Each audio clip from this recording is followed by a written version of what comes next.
I'm Mike. I'm Sam. Let's get into it. A 3 wins the series. It's Lillard. He got the shot off. Lillard, good! Good! And the Blazers win the series for the first time in 14 years! Welcome to episode 19. And today we're going to talk about a little bit about the NHL. They had some news that was released a couple days ago about their hopefully returning and how they were going to go about the NHL playoffs. And then also we're going to go kind of a segment we saw from Colin Cowherd where he went through every NFL team and did what the first play that popped into his head. So now we're going to do that for the NBA. So that's going to be our second segment. So now we're going to open up with the NHL. So the NHL approved a deal. Well, this is all it's going to go through, but they have to also decide if they're going to resume play or not. So if they resume play, this is the plan they're going to go with. So they're going to ditch the regular season. They didn't have that many games left. I think it was around 12. So they're going to ditch those final games.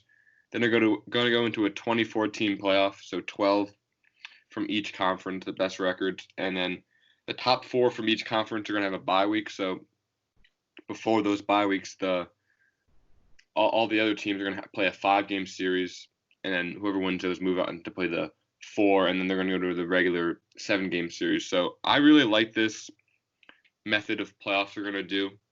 I mean, I think it's going to be extremely exciting. It's kind of be like a March Madness. I know that college hockey kind of does a big tournament like the Frozen Four, but you're going to see this with the best teams in the league. And I mean, hockey, you always have kind of a wild card really make a difference in the playoffs. So you can potentially see some 12-seeded teams or 11-seeded teams really make an impact because it just if you're playing a great series, you can really change the momentum. Yeah, it's going to be a really, really exciting playoff tournament. I mean, with the NHL, like you said, there's always some wild cards that end up being a really low seed that end up going far in the playoffs. I mean, just over 77% of all NHL teams are about to enter the postseason, which is even a higher percentage than what the NHL was running in the 80s and early 70s when 16 out of 21 teams used to make it. So, I mean, it's going to be really crowded. You're going to have all the teams really well rested and healthy. I know the fans aren't going to be there no matter what, and that's going to take some of the electricity out of the stadium. But I think we're in store for a really, really fun playoff tournament. Yeah, I mean, I'm excited because you're going to have like some of those heavyweight teams, say like a Boston Bruins, and then in the previous round, say someone like the Montreal Canadiens wins their series, they're going to be like an 11 seed. They're going to have the Bruins versus the Canadiens, and that's a bitter arch rivals right there. So that's going to be a really fun series to watch because if they had the previous playoff picture, the Canadiens wouldn't make the playoffs. So you're going to have some fun matchups that can potentially happen. Yeah, and I mean, this is going to be a gambler's dream when the playoffs start to reopen for the NHL. I mean, it's going to be even bigger than what the NCAA basketball tournament is in terms of betting. I mean, not only do you have so many more teams to bet on and so many more games to watch and bet on, but I mean, because of COVID-19, there hasn't been any sports. And for this to be not only one of the first major sports leagues to open up potentially, but the first playoffs to start, I mean, it's going to be really exciting.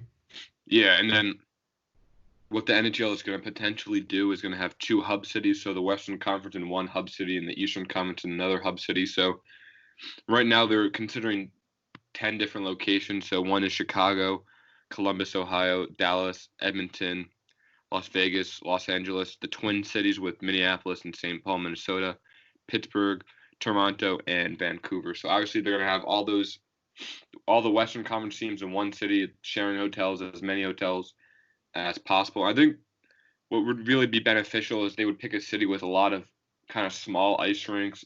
Yeah. To kind of play as many games as possible because if they have a bunch of games on one ice, I think that's going to put a lot of wear and tear on the ice and kind of run the equipment rather low if they're having to redo the ice after every game.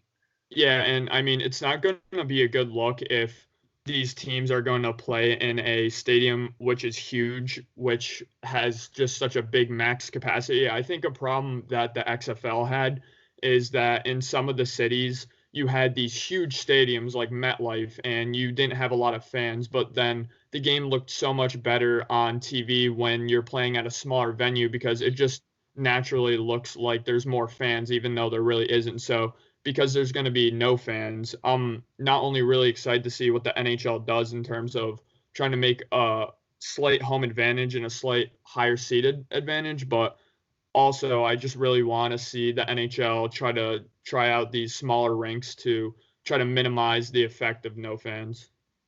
Yeah, and then I mean, a lot of people are going to try to put asterisks around this Stanley Cup, but I mean, it can be an even harder path to the Stanley Cup.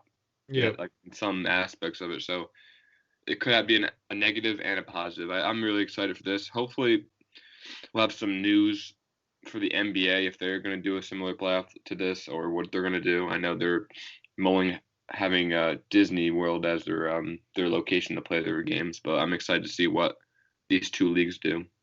Yeah, I think looking back at this playoff format and just this entire playoff when it ends up happening, hopefully, I think there won't be an asterisk because there's a lot of lockout seasons in NFL, NHL, and NBA, and usually looking back at those, we don't even remember those being lockout seasons. So, I mean, considering there's as many playoff teams as there's ever been in the NHL, I think, like you said, it potentially will be even harder, especially without a home field or home ice advantage.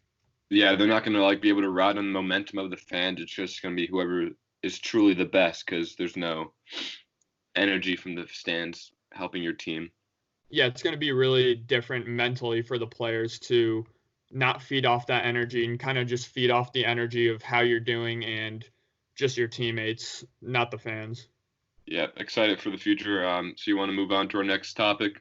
Yep. So what we're going to do is we have the list of all 30 NBA teams, and we're going to go through each team. I'm going to do one, then Michael's going to do one, then like kind of a snake draft, and we're just going to do what player kind of first comes to our mind when we think of that team. Are we going to do present players or historic players as well?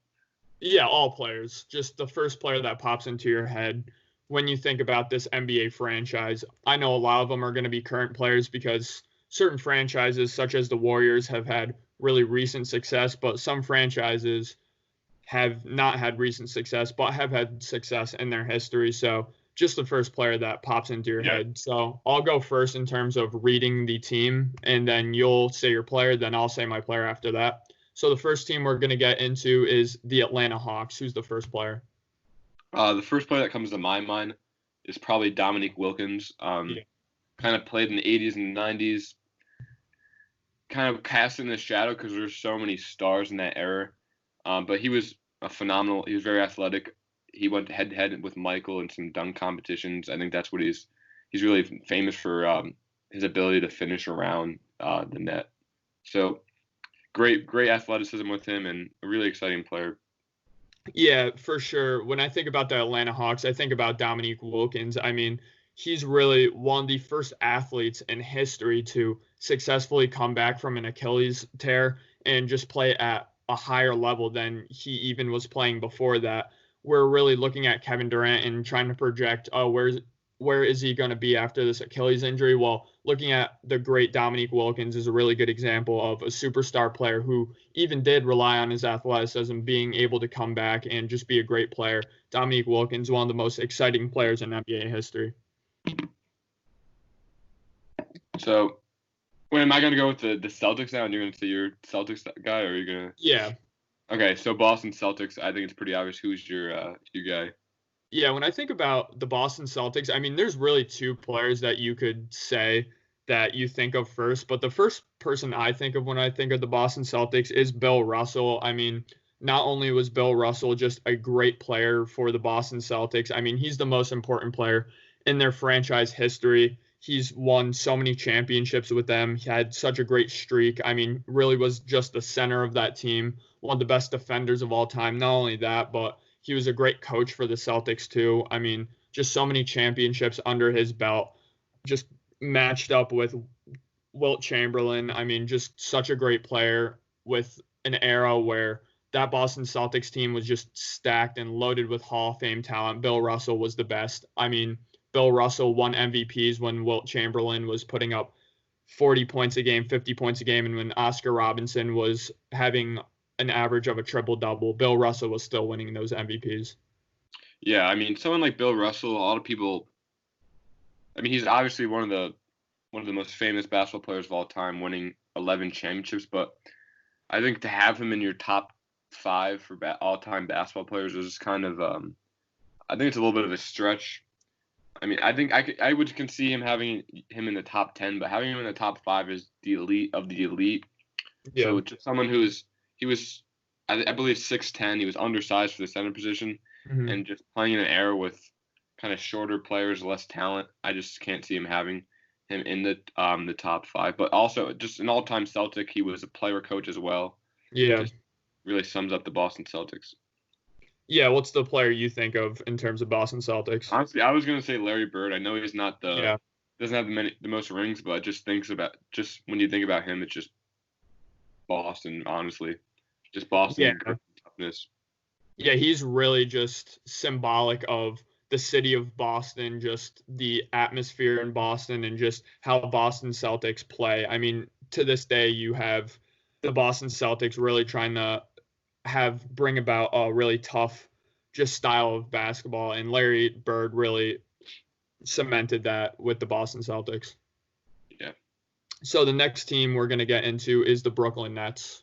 So for someone with the Brooklyn Nets, you can think about someone like Dr. J, but yeah, he really played with the Nets when they were in the ABA. He didn't really play much with the NBA. So kind of thinking about who was the star player of the Brooklyn Nets without considering Dr. J, I would go with someone with like Jason Kidd in the early 2000s. He was kind of leader of those Brooklyn Nets. He brought them to an NBA Finals and they lost, but kind of just solidified them. They did have pretty great rosters as well with Vince Carter and coming up short, but when I think of the Brooklyn Nets, someone like Jason Kidd is who I think of.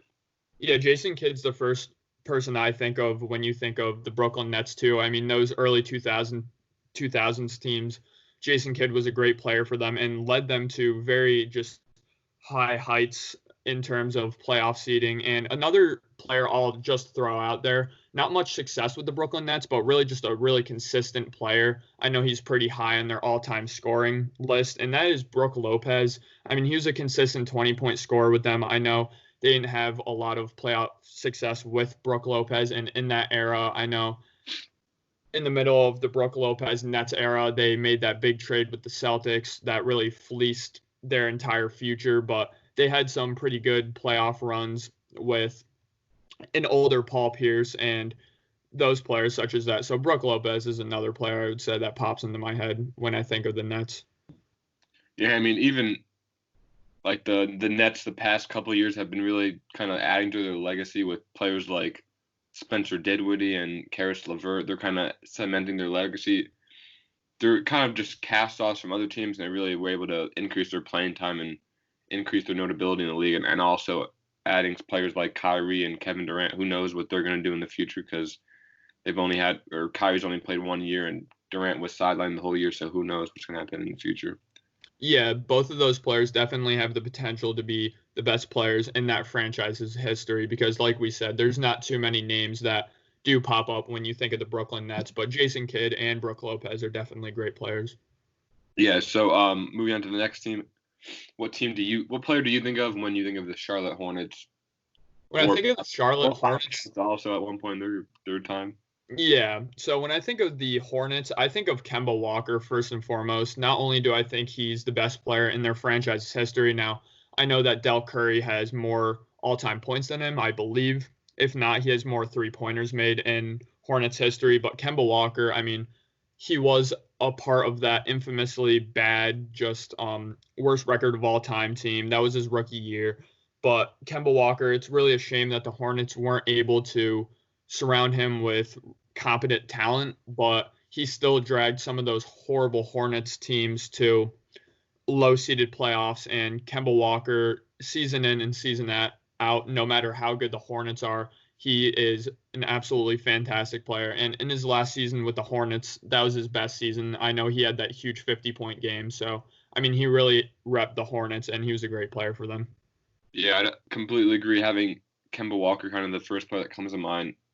We sort of have a connection with him coming from UConn, Yeah. but he's just a really exciting player to watch. He's undersized, so he just kind of has to be extremely creative, and he has great dribble moves and great kind of flow with the ball, and he's just awesome to watch. And I'm happy to see him kind of becoming more of a contender with him on the Celtics now. Yeah, I mean, it's pretty crazy that I believe the Hornets didn't even end up trying to sign him for the max. I thought it was going to be a shoo-in that Kemba Walker was going to be a Hornet for the next 5-10 years. And I was really sad just knowing that Kemba Walker was going to be stuck on a bad organization for his whole career. So that's why I'm really happy that the Celtics ended up going out and signing him. Hopefully, the Celtics with Kemba Walker at the helm could have some success. But going into our next team, this one is pretty easy, but there's been two kind of distinct eras of Chicago Bulls basketball, but who's the first player you think of when you think of the Chicago Bulls? So obviously Michael Jordan, but I'm gonna stray away from that because I think that's the obvious answer. So I'm gonna go with Derrick Rose, just kind of the youngest MVP, just kind of putting the city of Chicago on his back for kind of the short sample size he had. He was such an exciting player, and it's just sad that he had such devastating injuries, knee injuries, ACL, and just he was so fun to watch when he was at his short but fun prime. Yeah, I mean, Derrick Rose still loves the city of Chicago, and I know the city of Chicago absolutely adores Derrick Rose, and they forever will. They'll forever just welcome him with open arms. I mean, he was such a great player when 2010 free agency hit and Dwayne Wade and LeBron James potentially wanted to join up with Derrick Rose and the Bulls. Derrick Rose said, no, I want to have this city on my back, and I want to be the sole reason that this city wins another championship. In lieu of the Michael Jordan era, they haven't had much success since Michael Jordan, but Derrick Rose has certainly just for a couple of years. I mean, even when the Miami Heat teams were great teams, he led those Chicago Bulls teams that were mainly a defensive roster around him, not much offensive help for Derrick Rose besides maybe Luol Deng, who, I mean, he still wasn't even a 20 point per game consistent scorer like that. So Derrick Rose, I mean, he really just solidifies what the city of Chicago is. Yeah. So moving on, I know what your answer is going to be for this one. The Cleveland Cavaliers. Yeah, when you think about the Cleveland Cavaliers, you need to think about LeBron James first and foremost. I know they've had some pretty great players in their history, like Mark Price and like Larry Nance, who I believe won the first dunk contest. But LeBron James, I mean, he's from Akron, Ohio. When it was his turn to, coming out of his senior year of high school from, again, Ohio, the Cleveland Cavaliers got the first pick in the draft, and they had to pick their hometown hero in LeBron James. And I mean, despite their roster not really being great around them, despite some mismanagement by the top, I mean, LeBron James has still consistently been able to drag those just very subpar rosters to really just high heights. I mean, won the Cavs their only title, so you got to think about LeBron James when you think about the Cleveland Cavaliers.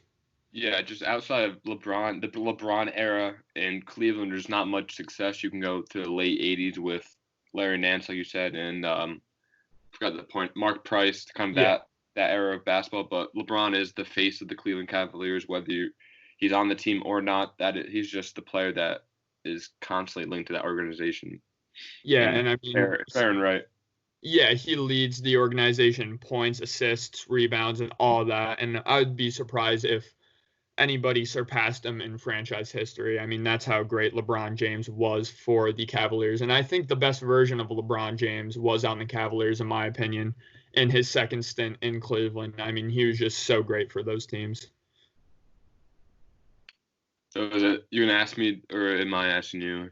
Yeah, so I'll ask you. The next team we're going to get into is the Dallas Mavericks.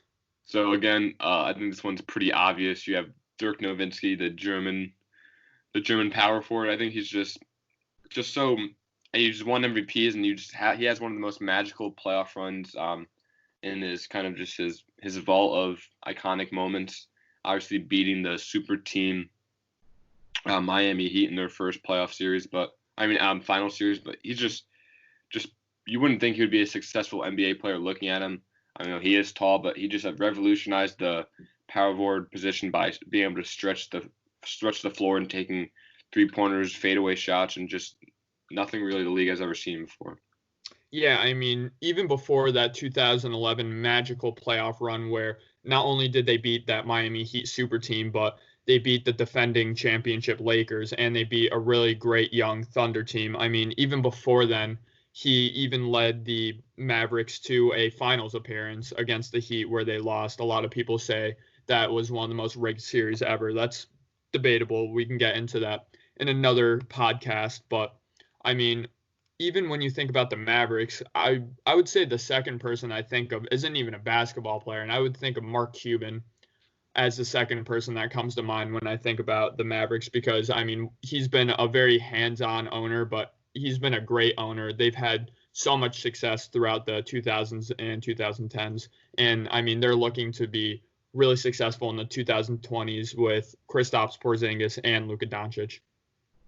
Yeah, I mean, obviously, I think he's one of the most outspoken owners in the whole league. I mean, I bet half these teams you couldn't even name the owner, but obviously everybody knows who Mark Cuban is. Yeah, certainly. All right, so moving on with the Denver Nuggets, who's the player that comes to your mind when you think about the Denver Nuggets? So actually, the first player that comes to my mind when I think about the Denver Nuggets is actually Carmelo Anthony. I know Carmelo Anthony is very iconic to be on the New York Knicks. He's one of the only superstars ever willing to go to the New York Knicks after being on a previous team. So he's going to be synonymous with the New York Knicks in that fashion. But he had some really great seasons for the Denver Nuggets. If it wasn't for LeBron James, he certainly would have been the Rookie of the Year for the Denver Nuggets. I mean, he took that team from around a 20-win team to a 40-win team immediately. I mean, he made some pretty good playoff runs with him, and he was just a great scorer, probably the greatest scorer in Denver Nuggets history. Yeah, I'm going to also say Carmelo Anthony. I mean, there's players like Alex English, but yeah. I mean, I obviously not from the 80s or 90s, so I don't really know too much about him. So when I think of the Denver Nuggets, you think of Carmelo Anthony because I've watched him on the Denver Nuggets, and also being a Knicks fan, I've watched him countless years on the Knicks as well. So he's just one of the best kind of scorers of our generation. Yeah. Like you said, he kind of had a lot of road bumps throughout his career playing Kobe Bryant when he was on the Lakers, kind of halting his playoff runs, but a really exciting player and kind of an infamous player too, because a lot of people question his worth ethic and kind of his off the court stuff. And I mean, he really did help out the Denver Nuggets by his impatience to really try to get to the New York Knicks. If he ended up just waiting it out in Denver and signing with the Knicks in the offseason, the Knicks would have had a really good roster around them. And even though they ended up having a good roster around them, it was very volatile and it really fell apart really quickly. So, I mean, he really helped the Denver Nuggets out, even though he probably didn't try to by having the Knicks having to trade really good players like Danilo Gallinari to the Nuggets. Yeah, for sure. I mean, one of the craziest trades in NBA history. I mean, just the sheer size of that package for Carmelo and Anthony was insane. Yeah, it was. So moving on to the Detroit Pistons, who is the player that comes to mind when you think of the Detroit Pistons? First player that comes to mind when I think about the Detroit Pistons is Isaiah Thomas. I mean, he really, again, solidifies just the toughness that the Detroit Pistons always have been. I know in recent years they haven't been a really great team, but even in the early 2000s when they beat that Lakers super team, they're just really just a tough organization.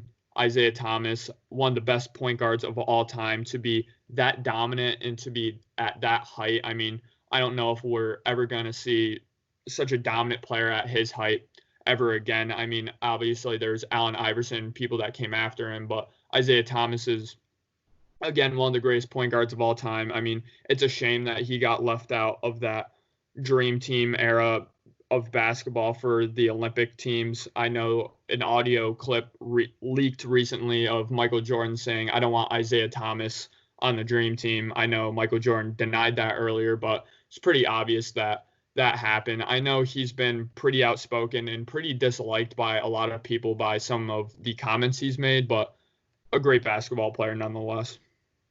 Yeah, I mean, Isaiah Thomas, obviously probably the best Detroit Piston of all time. Just when they won he was the leader of the team that won back-to-back NBA championships. He beat Larry Bird. He was able to beat Michael. He was able to beat Magic Johnson. I mean, not a lot of players can say that they did that. But also, when you think of the Pistons, you think of Bill Laimbeer, kind of the frontman of those bad boy Pistons. He wasn't the best player, but he just set the tone with his physicality and his defense.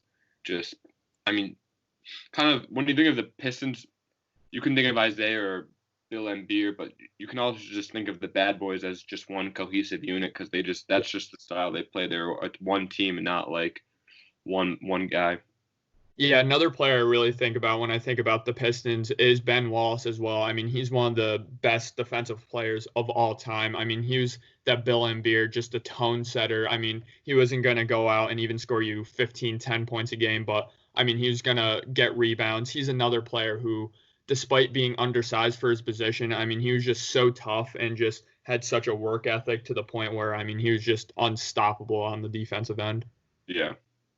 So when you think about the Golden State Warriors, who's the first player that comes to mind? So I think I'll have to say Steph Curry. Yeah. A lot of their success comes from Steph Curry's skill. I mean, obviously they have players like Klay Thompson, Kevin Durant, who are awesome players in themselves, but I think just having Steph, he opens up a lot of things for Klay Thompson, and kind of with him on the court with KD in the last couple of years, they're able to kind of ISO ball and create their own game in itself on the court. But also, he's a two-time MVP, one unanimous MVP. Yeah. One of those years, just extremely successful. He just burst on the scene from nowhere. He went to Davidson. He didn't really go to a huge college, and just the progression that Steph Curry went through to become one of the best players in the league right now was just truly inspirational. Yeah, except for Wilt Chamberlain just scoring prowess for the Golden State Warriors, all of the Golden State Warriors' just relevant success has been with Steph Curry and has been with Klay Thompson. I mean, Steph Curry has evolutionized the game of basketball like no other player has. I mean, every single team nowadays is shooting 20, 30 threes a game, and that was absolutely unheard of even 15 years ago in the NBA. So Steph Curry, I mean, he's one of the best point guards of our generation, and I think he's going to go down as a top 5, top 10 point guard of all time. Yeah. So when you think of the Houston Rockets, who do you think of? I think there's probably two players to consider, but let's see what you have to say. Yeah, I think they've had some great players in their history. They did have Moses Malone for a time, and they did have Tracy McGrady for a time.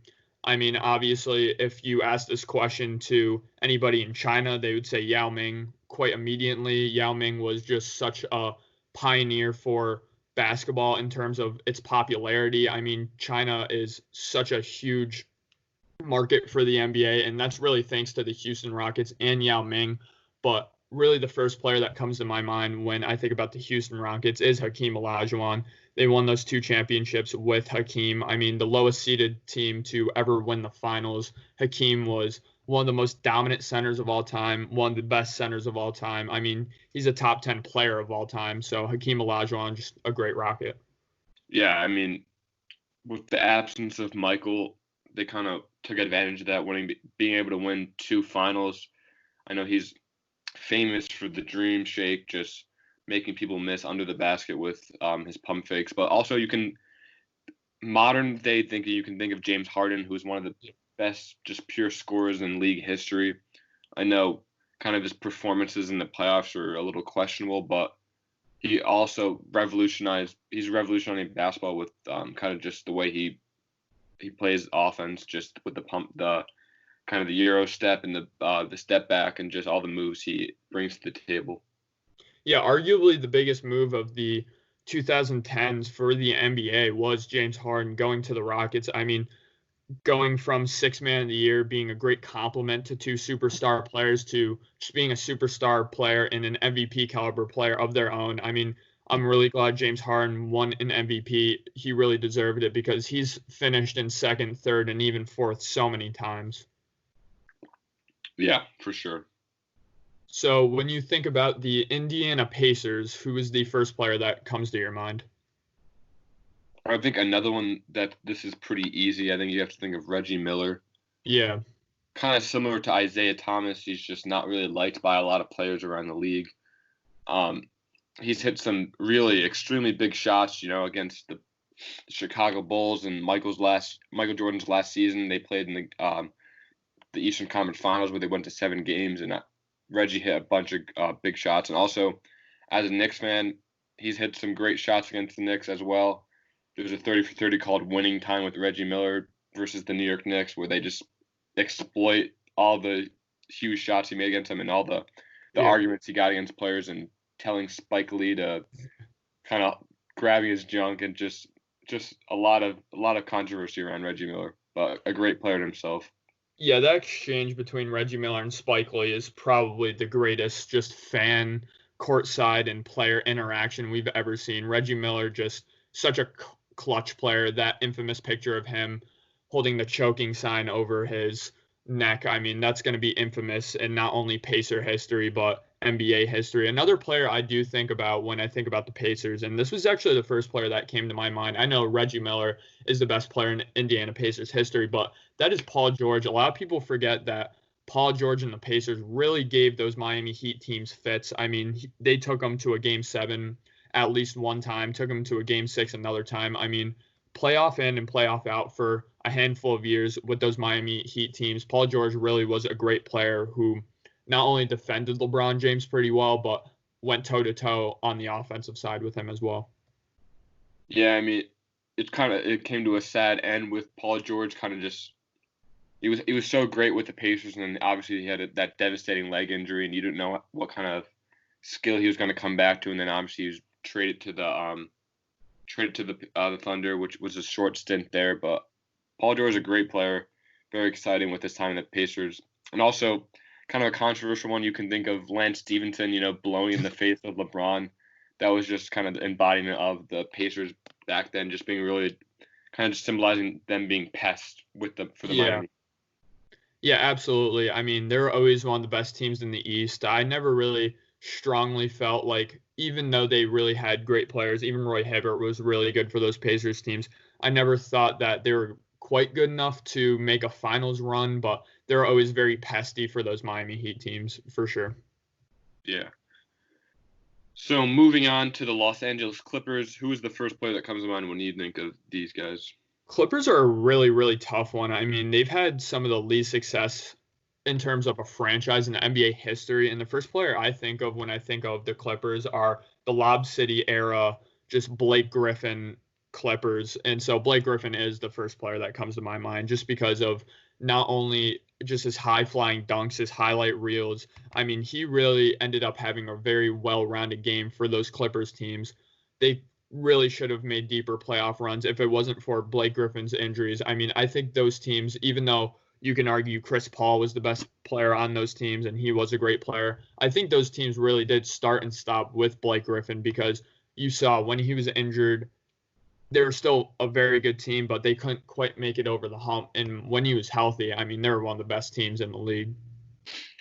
Yeah, I mean, obviously, I think I'm going to say Blake Griffin as well, because someone like Chris Paul was obviously traded to the Clippers. Yeah. With a very infamous move, kind of David Stern blocking that Lakers trade.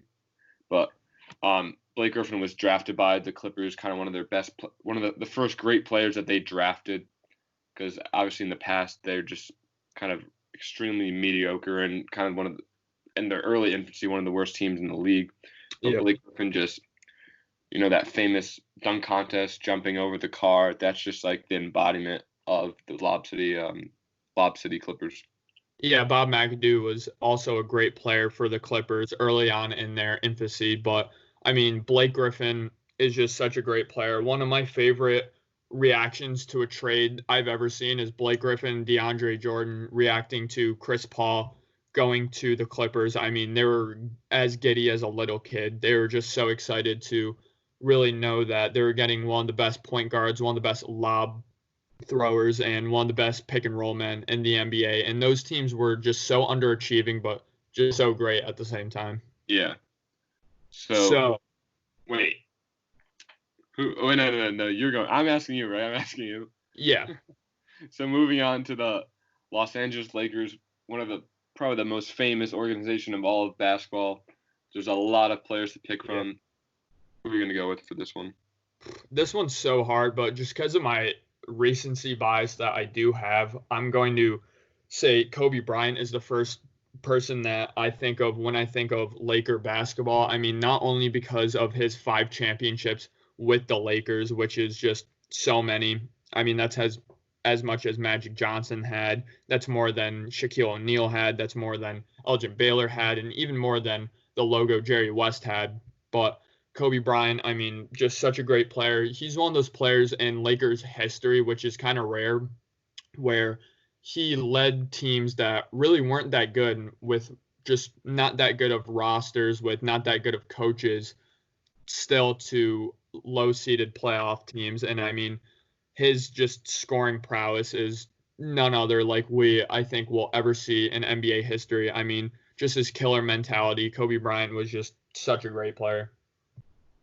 Yeah, obviously, I think there's two players that kind of lead the pack when you think of the Lakers. I think obviously Kobe, and then I'm gonna go with Magic Johnson. Yeah. Kind of revolutionizing basketball in the early '80s. I mean, his rookie year, he won Finals MVP, which is just extremely impressive to do. He played every position. In Game 6 when Kareem was out, he played center. He started at center and moved around the whole court. But just someone like his stature, he was extremely tall, and just being a point guard and just opening things for all of his teammates, because just the way he can control the ball and drive the hoop and passing it out, and he was just the leader and the pioneer of those Showtime Lakers. Yeah, I mean, Magic Johnson is synonymous with the Lakers. I mean, like you said, when you think about Lakers basketball and just what it means, just running the fast break, being flashy, being in LA, you think of Magic Johnson. I mean, he was such a great player, and a player I really hope that we could maybe say in the conversation of this. I think it might be a little far-fetched, but hopefully in 10 years we can also say Anthony Davis was a great Laker, because I mean, I know his contract is coming up soon, but if he ends up re-signing, potentially winning some championships with the Lakers, Anthony Davis could be one of the best players in Lakers history potentially, but definitely hasn't even started to kind of carve that path yet. Yeah, I mean, I'm excited to see what him and LeBron kind of. I know LeBron, we don't know how long he's gonna have on the Lakers, but I'm excited to see what they can do, and then what Anthony Davis can do after LeBron is gone as the kind of the key player on that roster. Yeah, as great as LeBron James is, and I hope I'm wrong in saying this, but I don't think we'll ever think of LeBron as an all-time Laker great, because it's really hard to be an all-time great for 3 different teams. I mean, you think of LeBron James, you think of the Cleveland Cavaliers first, and you think of the Miami Heat second. So LeBron James would really need to put in a lot of scoring with the Lakers and just a couple of championships. Now with LeBron, we're going to see him pass a lot of milestones with the Lakers, which will help his case. I mean, we're most likely going to see him be the player with the most points in NBA history on the Lakers, and just some other feats that LeBron James is certainly destined to hit is going to be on the Lakers and just under the bright lights of LA. But even still, I don't think we'll ever think of LeBron as the first, second, or even third player when you think of great Lakers. Yeah, I think just he'll be thought of like kind of in a different aspect when you think of the Lakers, not just like you said, not like the best Laker player of all time, but just what he's able to accomplish with them. Because obviously a lot of people love LeBron, and they're gonna kind of talk very highly of him. Yeah, so now we have a team that used to be the Vancouver Grizzlies, ended up relocating to Memphis, and even Memphis is kind of up in the air of, are they going to relocate in the next 5 to 10 years? But who's the first player you think of when you think of the Memphis Grizzlies? Pretty new franchise as well. Probably kind of the least successful player on the list, and just least skill-wise player on the list. I'm going to go with Zach Randolph. Yeah. Kind of the leader of those really hard-nosed Grizzlies teams in the early 2000s with Mike Conley, and Marc Gasol. Just really, they made playoff runs. They were able to they were able to go head to head with teams like the Spurs and their prime with Kawhi, or their new prime when they added Kawhi. But Zach Randolph's definitely someone who I think of with the Grizzlies. Yeah, the first player I actually think of when I think of the Grizzlies is Marc Gasol. I mean, he was such a great center for a lot of those really just great low-key Memphis Grizzlies teams that really gave the San Antonio Spurs, really in the second wind of their kind of dynasty years, just a lot of trouble. I mean, similar to what the Pacers would do to the Miami Heat, that's what the Memphis Grizzlies did to the San Antonio Spurs. I mean, always just such a tough series. They always played very fundamentally sound basketball. Mike Conley is another player that you could think of when you think of the Memphis Grizzlies. But looking for the future for the Memphis Grizzlies, it's really exciting for me that such a great young player got drafted to the Memphis Grizzlies and has the potential, like Kemba Walker, to in 10, 15 years to be the face of that franchise in their history. And that's Ja Morant. Definitely look out for Ja Morant to be the best player in Memphis Grizzlies history when it's all said and done. Yeah, definitely just an open market for who's going to be their best player of all time when you think of the Memphis Grizzlies. And like you said, who knows if they move and relocate somewhere else and become a new team. Hopefully they move to Seattle, because I would love to see Seattle have an NBA franchise. Yep. So moving on, the Miami Heat. Who's the player that you think of when you think of the Miami Heat? Definitely the first player I think of when I think of the Miami Heat is Dwayne Wade. I mean, not only was he part of that Big Three era where they won 2 championships, he was the second best player on those Big Three teams.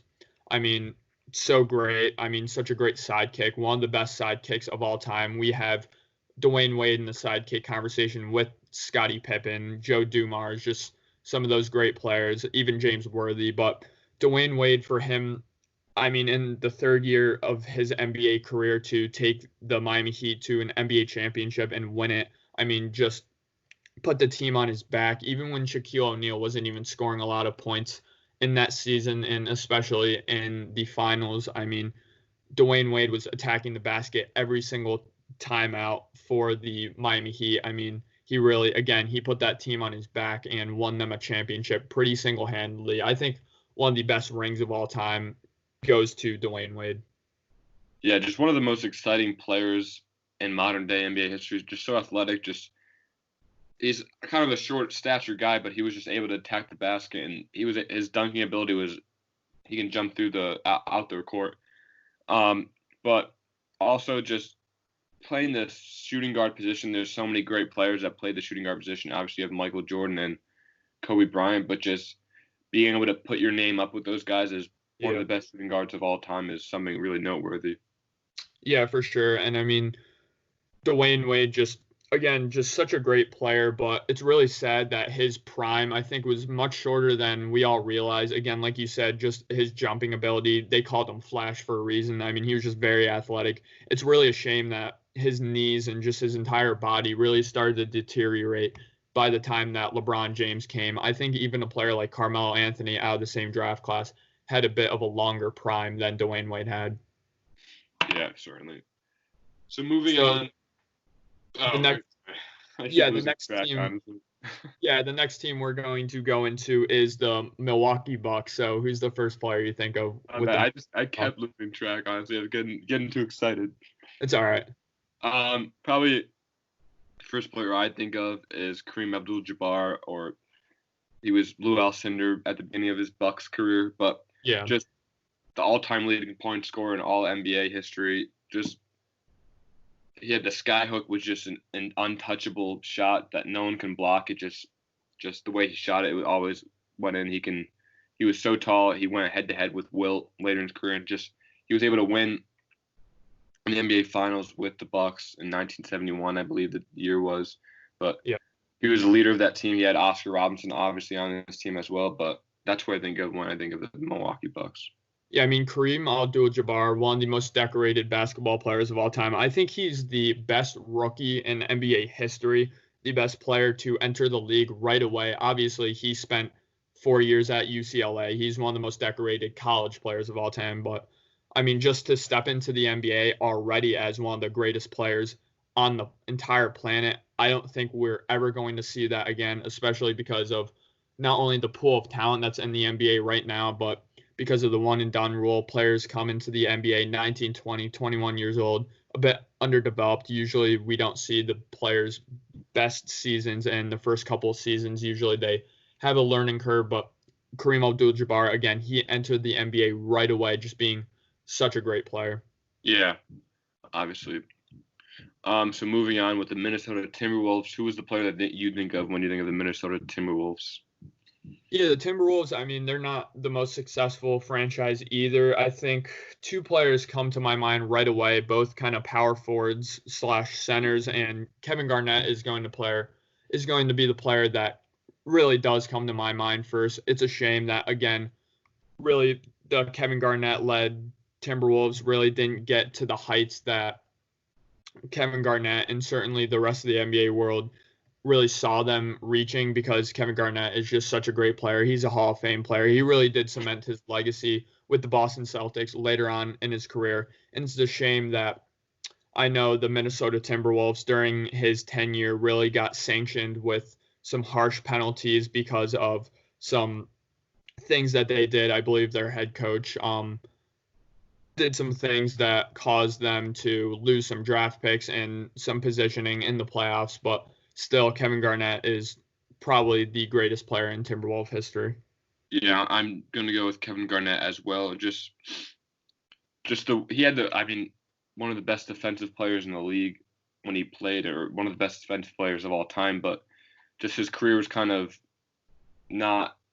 I mean, it was kind of I'm stumbling over my words, but he ran into the Spurs when they played each other, so it was kind of hard for him to succeed with just a juggernaut with the Spurs in the early 2000s. Obviously, the Spurs won a championship, and they were just so successful. But Kevin Garnett was able to go to the Celtics and win a championship and kind of cement his legacy, like you said. Yeah, another player I do think about when I think about the Minnesota Timberwolves is Kevin Love. He was a really great scorer for some of those Timberwolves teams, and I mean, he really did help them out in the Andrew Wiggins trade, and just they were never able to get over the hump with Kevin Love, so they really needed to rebuild, and Kevin Love was just a good piece to start their rebuild. Yeah, definitely. All right, so moving on to the New Orleans Pelicans. Yeah, the Pelicans are another team. I mean, they're a pretty new franchise as well. You only think about, mid 2000s on with the Pelicans. I mean, there's really two players that I think about with the Pelicans, but the player that comes to my mind first is Chris Paul. I mean, he's one of the greatest point guards of all time. I mean, the New Orleans Pelicans history really did start with Chris Paul leading some teams where not a lot of superstar talent. I mean, some shooters around him, but even still, he was able to lead those teams to some pretty high heights. So, I mean, Chris Paul, again, he's one of the greatest point guards of all time. I know he doesn't have some of the accolades that some great point guards have, even like Steph Curry. I think I would rank over Chris Paul. Maybe not in terms of raw numbers, but just legacy-wise, Chris Paul just still a great player. Yeah, someone you can also consider when thinking about this is Anthony Davis. Yeah. Obviously, his time with the Pelicans just had pretty terrible rosters. There's just not a lot of help around him, but he was able to lead kind of worse teams, really bad teams, to the playoffs. Obviously, one year I believe they got swept by the Warriors one year, and also one year when they had Rondo, they were kind of really able to perform better than expected because Rondo was able to open up a lot of things for Anthony Davis. But someone like Anthony Davis is who I think of, and hopefully in the future, when you think of the New Orleans Pelicans, you can think of someone like Zion Williamson, who hopefully is to transcend that franchise into one of the future best franchises in the league with him, Lonzo Ball, and kind of just a great supporting cast around him with Brandon Ingram as well. Yeah, it's really tough because I think Zion Williamson definitely has the potential to be as good as Anthony Davis, who at Anthony Davis height, I mean, he's the best defensive player in the league, and he's one of the best offensive players in the league. I mean, you can argue he's a top 5, top 10 player year in and year out for the last 5 years. And even if Zion Williamson reaches that level, I mean, potentially the Pelicans still might not just even be a contender because the Pelicans only got to the second round with Anthony Davis being so great. So hopefully this new front office of the Pelicans, I know they're really dedicated and invested in Zion Williamson, not only his health, but just his success with, again, surrounding him with some other really good players. So hopefully they end up piecing it together, and hopefully we can end up saying Zion Williamson is the best player in Pelicans history. But Yeah. the next franchise we're going to get into some early success with them. They won some championships in the 70s and really not much since. They're pretty good in the 90s as well, but that is the New York Knicks. Who is the first player you think of when you think of Knicks basketball? I think that's someone you have to think of, Patrick Ewing. Despite that, I mean, they won back-to-back championships in the 70s, and you can think of someone like Walt Frazier, but I think just Patrick Ewing kind of embodied the tough, hard-nosed New York Knicks in the 90s. Obviously, they ran into players like Michael Jordan, so they weren't able to attain the success that they were hoping to get. But Michael Jordan talked about how kind of after the bad boy Pistons, that the Knicks were kind of his biggest foe, and just, I mean, they had players like Patrick Ewing, John Stark, other players that just solidified their tough players. But they're obviously the leader was Patrick Ewing. He led them to the finals one year, and kind of just a lot of shortcomings with that franchise. But Patrick Ewing is someone I think of. Yeah, Patrick Ewing is certainly the first player I think of as well. I mean, one of the best prospects, college prospects, going into the NBA of all time. He's a part of that very infamous 1985 first lottery system draft where a lot of people think David Stern rigged it. Frozen envelope. Yeah. I mean, that's a really interesting topic. I encourage all you to look up 1985 draft. I mean, it's very interesting. And I mean, there's a really, solid evidence to say it was rigged, but I mean, there's a good reason that they would want to rig it too, because Patrick Ewing was such a great player and they wanted a big market like New York to have such a great player coming from Georgetown. And Patrick Ewing played in the toughest center era of all time in the mid 80s and just all throughout the 90s. I mean, despite being a center in that era, he was still so great and he was still able to stand out as a really great player. Yeah. So moving on, a young team. I mean, if you want to consider the Supersonics for the Thunder. Yeah. So we'll do Thunder / Supersonics. So who's the first player that comes to your mind? So the first player that comes to my mind when I think of the Supersonics is Gary Payton, the glove. I mean, such a great defensive player. He helped lead them to the NBA Finals where they did end up losing to Michael Jordan. But, I mean, I think he was probably arguably one of the toughest, if not the toughest matchup that Michael Jordan has ever faced. I know those bad boy Pistons teams really gave him fits, but that was really a collective effort with the Pistons in terms of one-on-one matchups.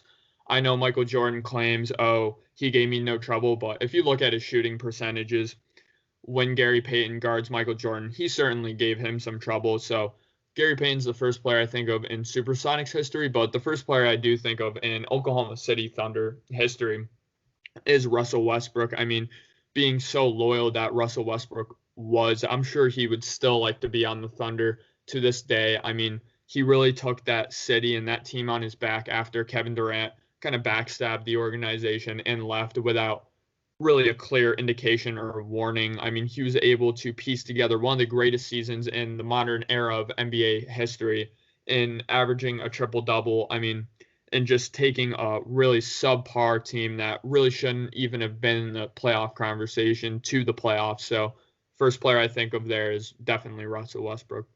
Yeah, for the Thunder, for the Sonics, I'll go with Gary Payton as well, but for the Thunder, I'm going to go with Russell Westbrook, not Russell Wilson.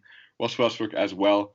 Just obviously winning MVP, averaging a triple double, and just I believe that season they were the 4th seed or 5th seed. So a lot of the MVPs go to kind of the top teams in the league. Obviously, they're going to give the MVP to the best player on the best team, but obviously they gave it to Russell Westbrook. I keep saying Russell Wilson. Russell Westbrook that season just show how hard-working he was with that roster. Like you said, they were less than spectacular sporting cast, but someone you can also consider is Kevin Durant, winning an MVP. He was one of the best scorers in the league when he was on, or still is one of the best scorers, but he won scoring titles when he was on the Thunder, and just Westbrook and Kevin Durant, kind of that 1-2 punch when they were together.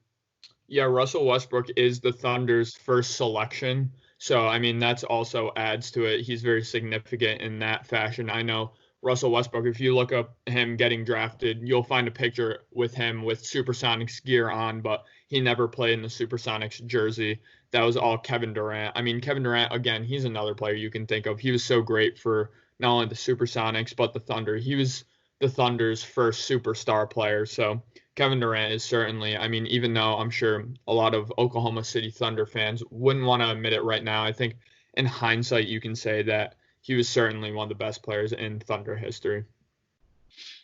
Yeah. So moving on to the Orlando Magic, who was the first player that you think of when you think of the Orlando Magic? So the Magic, I mean, they're a very new franchise as well. Just started being a franchise in the 90s. And they had some really early great players like Penny Anthony Hardaway and a young Shaq Diesel. But this is going to be an interesting one. The first player I actually think of, maybe it's my recency bias as well, is Dwight Howard Superman. I mean, I think Dwight Howard, not only is he a Hall of Famer, but I mean, he's one of the best centers I've ever seen in my lifetime. I mean, to be 6'9", 6'10", and be that dominant, I mean, to be able to jump out the roof. Dwight Howard led some, just again, not great Magic teams. They had some really great shooters on those teams, but I mean, he was really the offensive and defensive anchor for those teams. I think he's the last player or the last center we've seen to lead their team to an NBA Finals. I know they ended up losing that NBA Finals, but I mean, they even battled with some great Cavaliers teams with LeBron James at the helm and ended up beating those teams. So Dwight Howard, I mean, one of the greatest players in Magic history. Yeah, I'm gonna go with Dwight Howard as well. He was kind of I think one of the last players to come straight out of high school, so he was dominant right out the gate as an 18-year-old, and obviously, like you said, he was able to beat LeBron, and then he was also able to beat the Big Three Celtics on his way to an NBA Finals appearance. Obviously, they lost that, but just being so athletic and so gifted at that center position for being a little bit undersized was really fun to watch. Yeah, I mean, Nikolai Vucevic has been really great with the Magic. I know he's sixth, I believe, in win shares for the Magic already. So if he keeps his pace, he could probably surpass some great players like Dwight Howard in terms of scoring. But in terms of success, again, I would pick Dwight Howard. I know Shaquille O'Neal and even Tracy McGrady, you can argue, were better players, but I believe both of them only played 4 seasons with the Magic. So I know the ending wasn't too pretty with Dwight Howard. It was a pretty ugly breakup, but still just a great player for the Magic. Mm-hmm. So who is the best player or just the first player you think of when you think of the Philadelphia 76ers? I'm going to go with Allen Iverson. Yeah. Obviously, just early 2000s, late 90s with the 76ers. He won an MVP, one of the smallest players to win MVP in history. And then also, I mean, just some of the moments he had crossing up Michael Jordan, and then obviously dropping 50 points against the Lakers in the NBA Finals, and obviously the big step over Tyronn Lue, but just he had so much skill.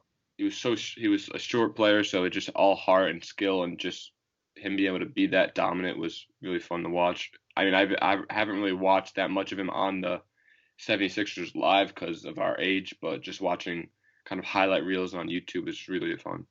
Yeah, Allen Iverson is certainly the first player that I think of when I think of 76ers basketball. Another player I do think of is Chuck Charles Barkley. Now, I know he gained some weight before entering the NBA draft just so he could not get drafted by the 76ers, but they did end up drafting him, and I believe he was just a great player with them. I know he didn't win an MVP with them. He ended up winning an MVP with a different organization, but Charles Barkley was also a really great player for the 76ers. Julius Erving as well. Again, didn't play that many years with the 76ers, kind of played towards the twilight of his career with the 76ers, but he was also a great player for that organization. Yeah, and you can also Moses Malone. Yeah. helped them win a finals, helped Dr. J finally win a finals in the league. But yeah, I think Allen Iverson is ahead of the pack. Yeah, I agree. So moving on to the next team, we have the Phoenix Suns. Who is the first player that you think of when you think of the Phoenix Suns? Yeah, the Suns really haven't had too much success in their franchise history as well. But the first era I think of with the Suns is that Mike D'Antoni just surround a great player with perimeter talent and just a really good center as well. And so that player is Steve Nash. Steve Nash is certainly the first player I think of when I think of Suns basketball. Now I know he had some really great years with the Mavericks, and I believe he was drafted by the Mavericks as well. But Steve Nash, I mean, he took some MVPs away from great players such as Kobe Bryant and such as even Shaquille O'Neal, even I mean, just some great players he took away MVP awards from, and that was all on the Suns. I mean, really efficient scorer and just a great passer.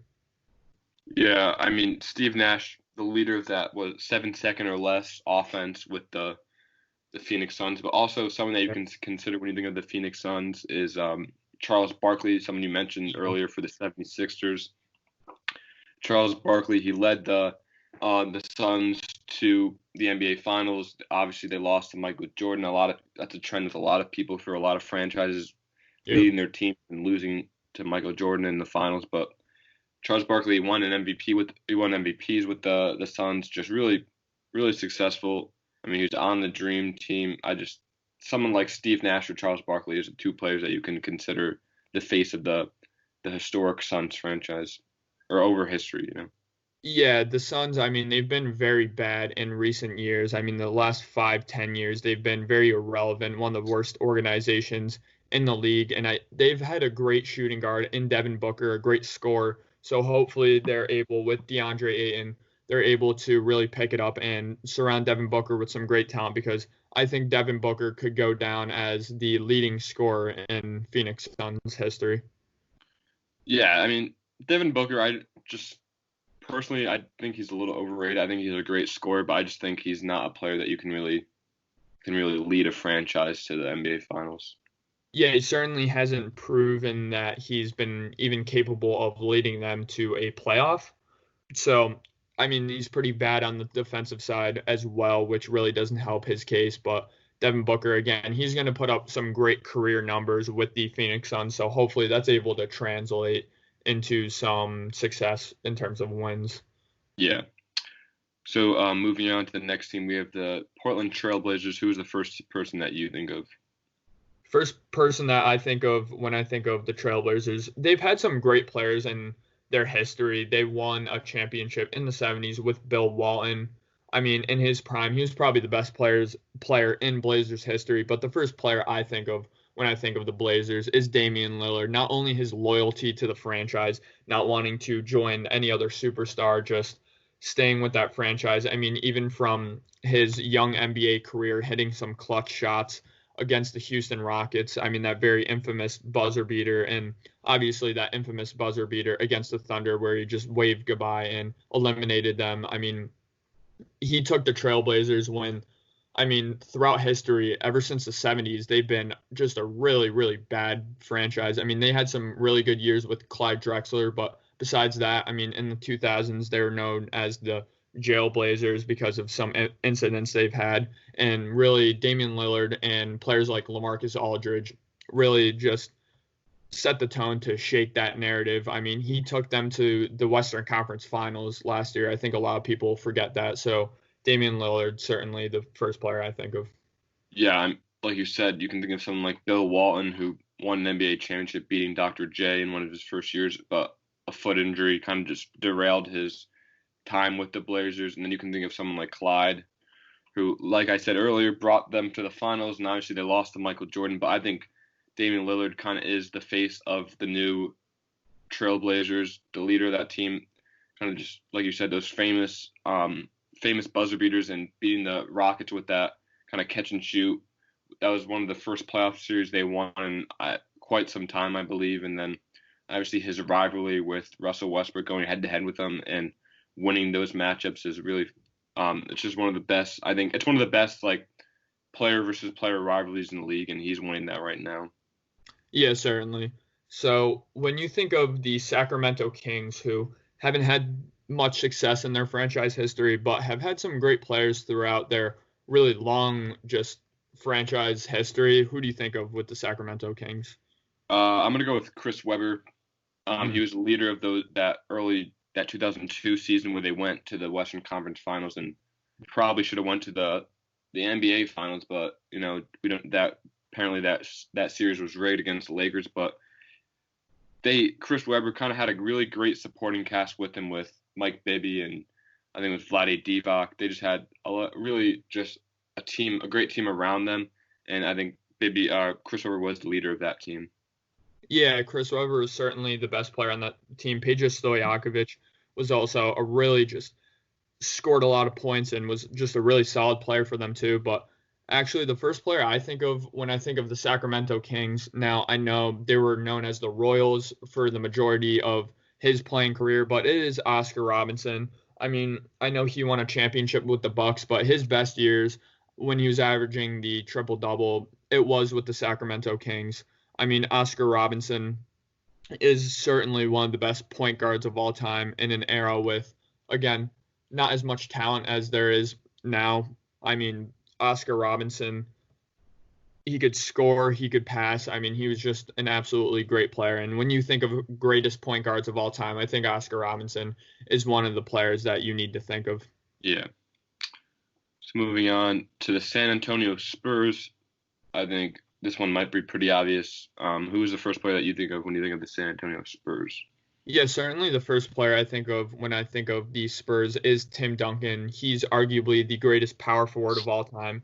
I mean, he was able to, again, take away MVPs from great players such as Kobe Bryant and Shaquille O'Neal in their prime. I mean, he really, again, when we're talking about players who are symbolic of their organization, it really is Tim Duncan, big fundamental. I mean, the way he's been able to use the glass, I mean, just he's been a great player throughout all of the great Spurs eras in the late 90s, early 2000s, throughout the 2000s, and even in the 2010s at the twilight of his career. He was still, an 18, 19 point per game scorer, despite not being the most athletic and even never was the most athletic player on the court, certainly. He was still able to piece together one of the greatest careers we've ever seen and one of the greatest just accolades in terms of careers we've ever seen. Yeah, I mean, I think he's one of the only players to win an NBA championship in 3 different decades, the 90s, the 2000s, and 2010s. And he beat some great teams in the process. He was able to beat the Big Three Heat, and that kind of was the moment that they broke up after that finals. Yep. He was able to cut Kevin Garnett's time with the Timberwolves down because he wasn't able to get past them, and just how dominant he was, and just how kind of quiet he was. He wasn't really a big personality. He kind of kept to himself and just did everything he wanted to do, and just didn't let the stage get to him. Yeah, an honorable mention for the Spurs is going to be David Robinson for me, one of the greatest centers of all time. Again, in the toughest center era of all time, David Robinson was able to be such a great player. I know that he was neck and neck with another player for the scoring title, and I believe he was like about 0.1 or 0.2 points per game less than that player, and he ended up scoring around 70 points to end up taking that scoring title. So David Robinson, one of the greatest scorers of all time as well. But two other players I do think of when I think of San Antonio Spurs is just the Spurs are so great, especially in recent years, of getting foreign talent. And so I really think about Manu Ginobili and Tony Parker as well. Tony Parker, I know, was not very well liked in the league and even in the Spurs organization early on in his career, but he, similar to Rajon Rondo for those Boston teams, really just let his presence known and let everybody know that without me, that the Spurs aren't as good as we are now. Yeah, I think without those two players, kind of Tim Duncan's success would have been cut down a considerable amount because they were just able to put points on the board and also feed assists to Tim Duncan. Yep. So when you think about the Toronto Raptors, again, a pretty young franchise. The only current Canadian franchise just won their first and only ring in franchise history just last year. But who do you think of when you think of Toronto Raptor basketball? I'm going to go with the person who won that championship. I'm going to go with Kawhi Leonard. Obviously, he was only there for one season, but he was able to win that championship and for the only finals appearance and only championship for these Toronto Raptors. Obviously, he signed with the Clippers in the offseason, but just the success he was able to accomplish in one season, just really just a memorable playoff run for the city of Toronto and the whole country of Canada. Yeah, it's really a shame that Kawhi Leonard just left after one season of winning the championship. I don't think we'll ever see that again in terms of a player leaving right after they won the NBA championship. That's pretty unprecedented. I think we could have potentially seen that out of Kevin Durant if the Warriors ended up winning the finals against the Raptors. I still think he would have stayed, but the first player that does come to my mind when I think of the Toronto Raptors, and I think if you asked a lot of not only Toronto Raptors players right now, but just their organization as a whole and their fans and the city, is DeMar DeRozan. I mean, he really put that city on his back for so many years. I know that he ended up going to the playoffs so many times, just led them to so many great regular seasons and wasn't able to mimic that in the postseason. Him and Kyle Lowry were kind of just notorious for being playoff chokers before obviously Kyle Lowry showed up in some great performances in the finals and ended up helping Kawhi Leonard and company win those games. So first person I think of when I think of Toronto Raptors is DeMar DeRozan because he really was the face of the franchise for so long, and he's one of the only NBA players to really just love the city of Toronto, love Canada, love living there, and love playing for that city. But another player I'm going to give an honorable mention to in terms of the Toronto Raptors is Vince Carter. Obviously, he's very just iconic with those great jerseys and just his style of play, great three-point shooter and just great dunker, but you can really just attribute Vince Carter to being really the first great player in their franchise history. I mean, he really just, when their attendance was lacking, he really was the player that sold tickets for the Toronto Raptors. Yeah, I mean, obviously they were a young franchise and just being able to, with him and Tracy McGrady, they were able to put people in the stands and just with their athleticism and just being able to be so fun to watch. I completely see if someone were to say Vince Carter when they think of the Raptors, I would completely understand that. And also DeMar DeRozan, who sacrificed so much for the city. Yeah, and I can't have us get away with not talking about Chris Bosh when you think about the Toronto Raptors as well. He's a player similar to Kevin Garnett, great power forward, just kind of forgotten in just the early 2000s era just because his team really didn't have that much success. But Chris Bosh is another player who was just so great. But people think about Chris Bosh and they think about his Miami days, which I really think is a shame. Obviously, he won 2 championships with them. He was the third best player on that team. He was really important, but he was just so much better with the Toronto Raptors because he was really the focal point of that offense, and he was just a great player. I mean, and he was able to revolutionize his game for LeBron James and for those Miami Heat teams to become a stretch 4.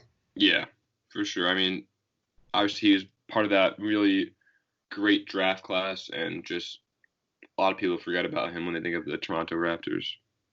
Yeah, so when you think about the Utah Jazz, who's the first player that comes to your mind? So when you think about the Utah Jazz, I mean, obviously your mind goes to that 90s era with Karl Malone and John Stockton, and obviously I think the player that you think of is Karl Malone. I think he's the second leading scorer in all of NBA history. I mean, his nickname, the Mailman, just one of the best nicknames of all time.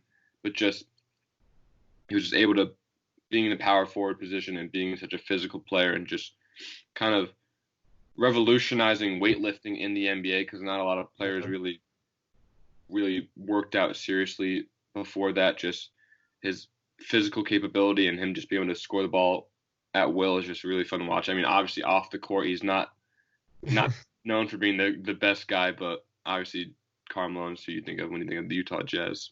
Yeah, despite the Mailman not delivering on Sundays, I would have to say Karl Malone for the Utah Jazz too. Obviously, I don't think any other player in Utah Jazz history, even if we look back at this in 50 years, is ever going to match the scoring that Karl Malone had for the Utah Jazz. He was the best player for those Utah Jazz teams. I mean, him and John Stockton are really, when you think about pick and roll basketball, the first two players I think about are John Stockton and Karl Malone. I mean, they really just, it was their bread and butter, and they were able to just create a whole offensive system and just a great team year in and year out for so many years. If it wasn't for the Jordan-led Bulls, Yeah. I'm sure the Utah Jazz would have had at least one championship with these two teams, or with these two great players. Yeah, obviously running into Michael Jordan and in those finals, and Malone winning MVPs kind of added to Michael's motivation of beating him in the finals. Yep. So then the last team, the Washington Wizards. Who is the player that you think of when you think of the Washington Wizards? The Washington Wizards are tough because you can think about the Bullets era of the Washington Wizards franchise history. You can think about players like Elvin Hayes or Wes Unseld, but the first player I do think about when I think about the Washington Wizards is when they just sort of rebranded to going back to their original color scheme with the red. They used to have kind of blue to be their primary, but I do think of John Wall. I mean, opening day, getting out with the Dougie. I mean, that's very iconic for John Wall. He's been a really great player in Washington Wizards history. He's led them to some pretty deep playoff runs, but I think it's a shame that John Wall has, I think, underachieved in his basketball career so far. Obviously, he was a great prospect coming out of Kentucky, but we've seen in recent years John Wall just come into the season just really overweight in terms of his average playing weight. Usually he comes into the season out of shape, and that's really shown the past seasons because he's gotten hurt early on in the year. So I know John Wall recently just said he's 100%. He's ready to go. He's ready to go back at it with Bradley Beal, who they've butt heads at times. But John Wall hopefully is able to revitalize his career with the Washington Wizards because he just got paid very richly. Yeah, I mean, obviously, you can think of, if you're thinking of kind of the Bullets and Wizards, you can think of Wes Unseld, who he was able to help lead the Bullets to 2 NBA Finals, winning one against the Supersonics. But if you think of just the Wizards, I mean, obviously, the only players that you can really think of are Bradley Beal or John Wall. Obviously, in the early 2000s, they didn't have much success. They had an old Michael Jordan. They had Gilbert Arenas. But I think John Wall is someone who you really think of. But I think kind of John Wall's career is sort of a tragedy. He was one of the best players in college coming out, but I think his game is just really black and white, kind of an old school type of basketball. He's not really able to shoot the ball really well. He's only able to really finish around the rim. That's kind of his strong suit of his game. But obviously, with someone like Stephen Curry changing so much in the league, John Wall, his game is not the same level that it should be.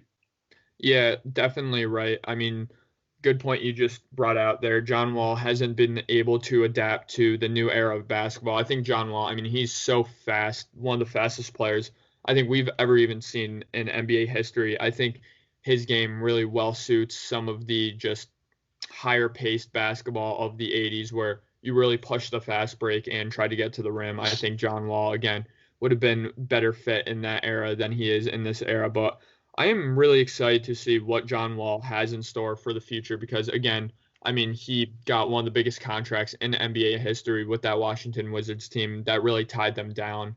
And a lot of people thought after they lost to the Celtics a couple years back, they thought they were going to disassemble the John Wall and Bradley Beal era of Washington Wizards basketball, but they did not do that. They still think they could win in the future. So interesting to see what John Wall has in store.